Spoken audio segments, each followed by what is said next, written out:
Welcome back to TechRadar. I'm staff writer Henry St Ledger. And I am Matt Phillips, TechRadar's video producer. And start off again with, like I've been starting off all of these videos as of late, thank you so much for all the support. It's been incredible. And I am reading the comments. I hear you in the comments. You want best gaming laptops? We're going to do it. You want best vlogging cameras? We're going to do it. Don't worry, we'll get there. But today we are looking at best 4K TVs you can buy right now. If you are looking for those videos, please do like and subscribe so you don't miss those videos coming up in the future. They're on their way, I promise. Remember, as always, there are links in the description to a much longer list of 4K TVs on techradar.com. Please do go check that out. Also, these lists are kind of country specific, so we're going through the UK list today, through the top 5. But there is obviously a US list as well that will be in the description. There will also be links in the description to full reviews of each of these TVs, as well as buying links so that you can go and check out the best deals in your area for these TVs. Please do be aware though that those buying links are affiliate commission links, so we may earn affiliate commission if you go ahead and buy through those. But TechRadar is supported by you, its audience, and we appreciate you very, very much. And with the rigmarole out of the way, Henry, how you doing? I'm good. How you doing, Matt? I'm good. Thank you so much for coming on today.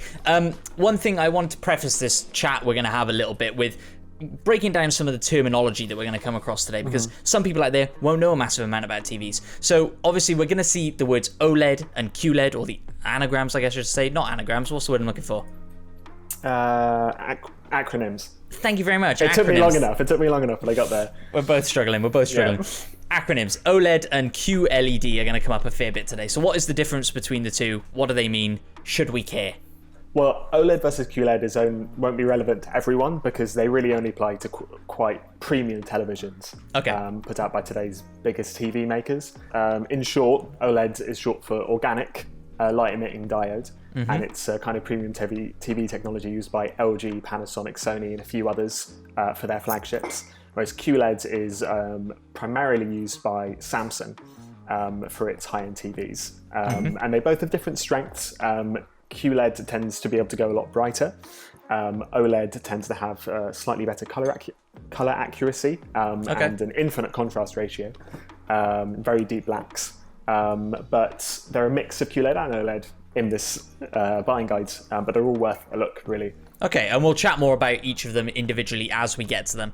But I guess the other big question at the moment is it the right time to upgrade to 4K? 4K TV has been very expensive for a very long time. Are they finally becoming reasonable? Is now the right time, in your opinion, to upgrade?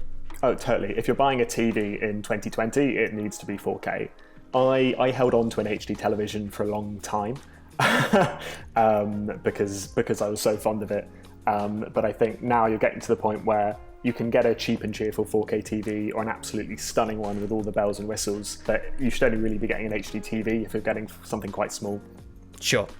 And we're seeing sort of Netflix streaming now in 4K. Obviously the next generation of consoles, video game consoles, are on the horizon, and that's all going to be 4K. So I think you're absolutely right. Now is the time. And I'll be honest with you, Henry, selfishly, the reason that we're doing best 4K TVs is I'm in the market for one. So maybe it'll be one of these ones. This whole video is just to talk through your buying process. Really. 100%. I'm happy to help you out. 100%. And, with Black Friday on the horizon, Amazon Prime Day on the horizon, maybe it's worth checking out and seeing if some of these TVs go on sale. Fingers crossed. But let's jump into it then. Number 5 on the TechRadar, best 4K TV you can buy right now. Number 5, the Sony Bravia A9G OLED TV. Tell us a little bit about this one, Henry. Why does it deserve to be on the top 5 list? Well, the A9G OLED is a 29 TV that still stands with the best of them. It's a gorgeous OLED television, crystal clear picture quality, and upscaling, meaning even if you're watching HD content, it's going to look all fancy in 4K. Sony also is deploying its acoustic surface audio technology, which means that it literally uses the panel itself to emit audio at you. Wow. Our main complaint about the A9G OLED last year was that it was very expensive, but the benefit of waiting a year is it's now a lot more affordable at only about £2,000. Yeah, that's what we've got down in our notes. £2,000 for the 55-inch. And I wonder, in your mind, is 55-inch kind of the minimum that people should be going for nowadays? Does it really depend on your setup and your environment, I guess?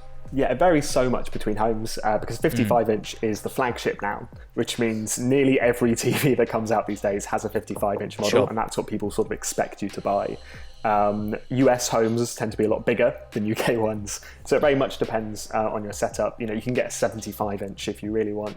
I prefer a 49-inch in my home. Just those extra 6 inches of space really helps my flat. yeah, I can imagine. And you know, you talk about the acoustic service plus audio, which kind of just, you know, sprung out to me as kind of a unique feature that not a lot of people are doing. So obviously, you know, if you're going to build your own sort of TV setup and you're a bit of a cinephile and you want that like a home cinema system, you're obviously going to be looking at kind of sound bars and surround sound systems, but you're going to be building that up over time. So in your experience, is that acoustic surface audio really worth that extra money? I think it depends. It's quite different from anything any other TV makers are doing. And people have mixed feelings about it. We've had people on TechRadar saying they're not a huge fan of it. I think you can get a bit of distortion by the fact that a TV panel isn't really meant to emit audio necessarily, but it's definitely dynamic and it's definitely different. So if you're looking for something with a bit of a party trick feature for when you've got people around, it's definitely interesting. Okay, for sure. And so we'll move on to number 4 then, and we're coming down in price by almost £1,000. The LG B9 Series OLED. So maybe you tell us a little bit about this one and where that £1,000 is kind of disappearing to. What are we losing in £1,000?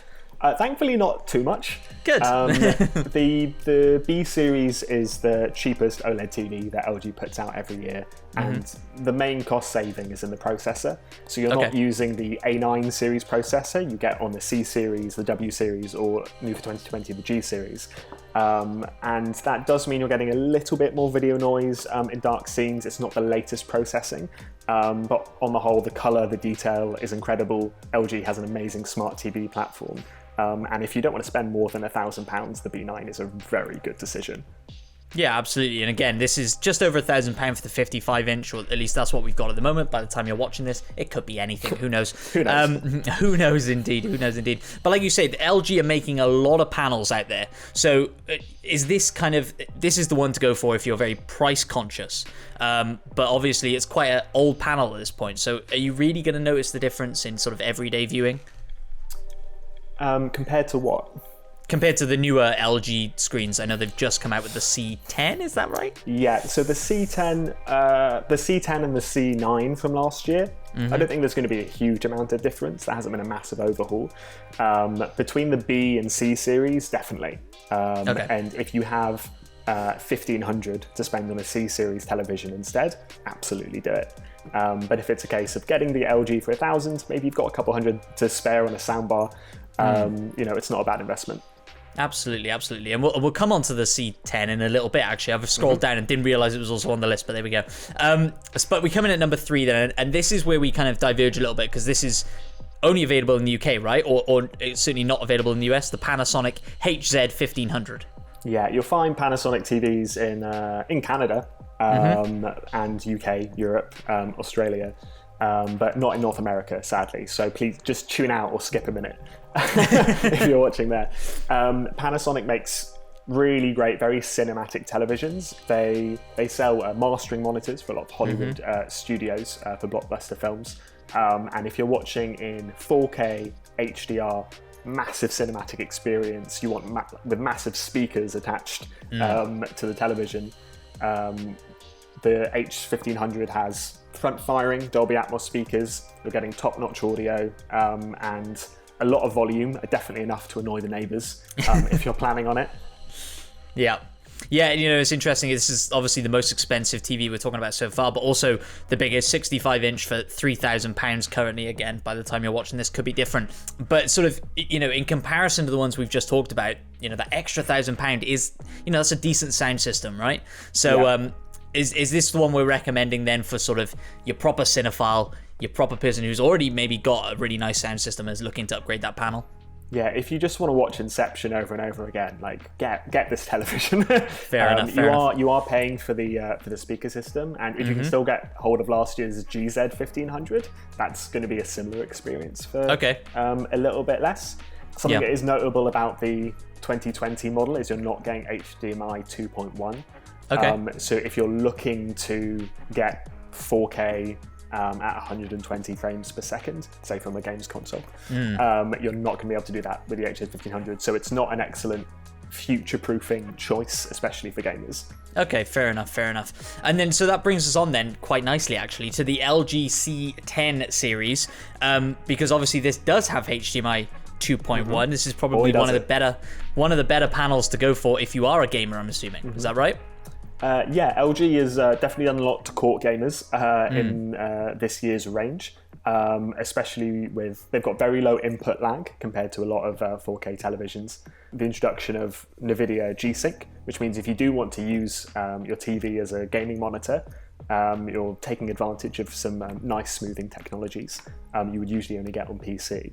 The CX it's topping a lot of our buying guides at the moment, and for good reason, especially because it's brought out a new 48-inch OLED model that you're not getting on very many OLEDs these days. So if you really want an OLED but you just can't quite fit a 55-inch, it's a good option. Yeah, for sure. And something I'm noticing in the notes here is this the smartest OLED TV out there? So what are some of the smart features that this has that maybe some others don't? Well, LG's WebOS smart platform is pretty market leading. It's got a very intuitive layout. You've got recommended title system when you hover over icons, and it's fleshed out without being cluttered, which is something that other platforms don't necessarily manage as well. Right. Fair enough. And then that brings us on to our final pick, our number one pick, the Samsung Q90 QLED TV. So again, this is that QLED versus OLED discussion. I think every other panel we've talked about today has been OLED. So what puts this QLED TV at the top of the pile? It was definitely hard to pick, and some people might raise their eyebrow at the Q90R being at the top, given it's a 2019 TV. But the 2020 successor for it actually is lower spec'd, which we weren't necessarily expecting. So if you're looking for the best Samsung TV, and you don't want to go to 8K, which is a whole other discussion, the Q90R That's next week. Q90R has great HDR, very bright screen. You've got Samsung's wide viewing angle technology they brought in 2019, meaning if you've got a few of you crowds around the sofa, you're watching at a 45-degree angle, you're not going to be losing that detail and that color that you would usually only be getting front on. Brilliant stuff. And maybe this comes back to this QLED versus OLED discussion, and especially for gamers, right? I know a thing that a lot of gamers talk about with OLED TVs is that worry of burn-in, right? Is that still an issue in 2020? Is that something people should consider, and a reason maybe you should go for QLED over OLED? It's a good question. Burn-in can definitely be made into more of an issue than it is. It's not a very prominent issue, and OLED TV makers are definitely improving algorithms. You've got something called frame shift, lens shift, which will just shift the TV picture very slightly to ensure you don't get the same image coming over and over again on the same spot, which is what causes burn-in. But unless you're looping the same image on repeat for 8 hours a day, it's unlikely you're going to get a substantial burn-in. Then again, if you are gaming for 8 hours a day, which I'm sure some people do, maybe go for QLED TV instead, or a gaming monitor. Yeah, that makes sense. And then, are there any upcoming TVs maybe in the near future that you could see topping this list? Are we expecting new devices from anybody soon? Well, I think most of the major new 2020 TVs have come out or have started to be included in this list. One I'm definitely keeping an eye on is the LG BX, which is the 2020 version of the B9, which again is expected to be a significantly cheaper OLED than the CX. It will have a drop in processing as well, but for performance to price, I think it's going to be notable. Fantastic stuff. And then just before we close out then, we mentioned it at the start, Amazon Prime Day, Black Friday, they're on the horizon, these big sale days for a lot of people coming up to Christmas. Do you think what TV do you think is likely to come up in the sales? Is it worth us keeping an eye on one brand's, maybe, like you say, 2019 TVs, even 2018 TVs, and keeping an eye in that area? Well, 2018 TVs are harder to get hold of these days. On the whole, the stock's usually been sold out the last Black Friday. I tend to see a lot of Philips TV sales over Black Friday, especially. And if you like Ambilight, the sort of ambient light show you get out the back of those televisions, while we don't have a Philips one on this list, something like the Philips OLED 754, which is a pretty good match for the LG B9, is already significantly cheap. And I think around Black Friday, it could be getting even cheaper. Fantastic stuff. Worth keeping an eye out then for. Thank you so much for joining me, Henry. I've had a blast running down this list with you. Like I mentioned at the top, guys, the list on techradar.com is much, much longer. Links in the description. Also links in the description to go buy all these devices, find the best deal currently in your area. And the last thing to say is remember to head over to techradar.com for all the latest tech news and reviews.